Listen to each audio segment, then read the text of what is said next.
ఆపదామపర్తారం దాతారం సర్వసంపదాం లోకాభిరామం శ్రీరామం భూయో భూయో నమామ్యహం సీతాం విదేహతనయాం రామస్య దైతానగాం హనుమతా సమాసస్తాం భూమిజాం శరణం భజే మనోజవం ఆరుతతుల్యవేగం జితేంద్రియం బుద్ధిమతాం వరిష్టం వాతాత్మజం వానరయూతముఖ్యం శ్రీరామదూతం శిరసా నమామి.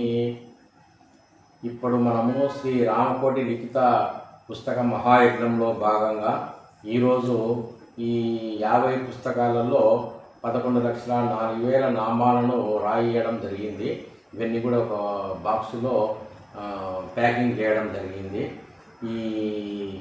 ఈ రోజుతో మనకు దాదాపు 1,50,00,000 వరకు మనము నామాల సంఖ్య చేరుకుంది దగ్గరగా.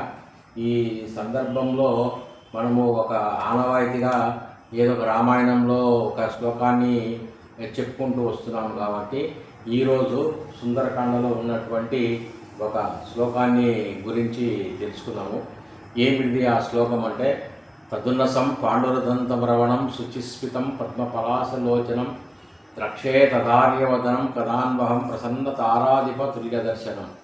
ఈ శ్లోకం సుందరకాండలో ఆ సీతమ్మ వారిని దర్శనం కాకముందు ఆంజనేయ స్వామి అనుకుంటాడు అనమాట. అటువంటి అంటే సుందరమైనటువంటి మంచి పలువరుస కలిగినటువంటి ఆ మహాసాధ్యమైనటువంటి ఆ సీతమ్మ వారిని నేను ఎప్పుడు చూస్తానో కదా అనేటువంటి అర్థం వచ్చేటువంటి శ్లోకాన్ని ఆయన మనసులో మననం చేసుకుంటాడు.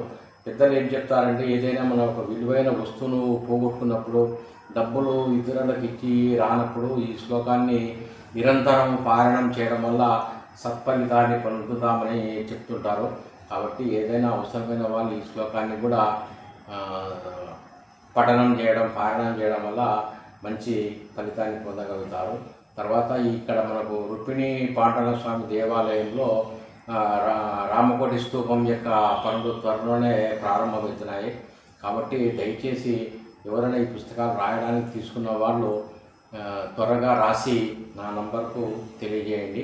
జై శ్రీరామ్.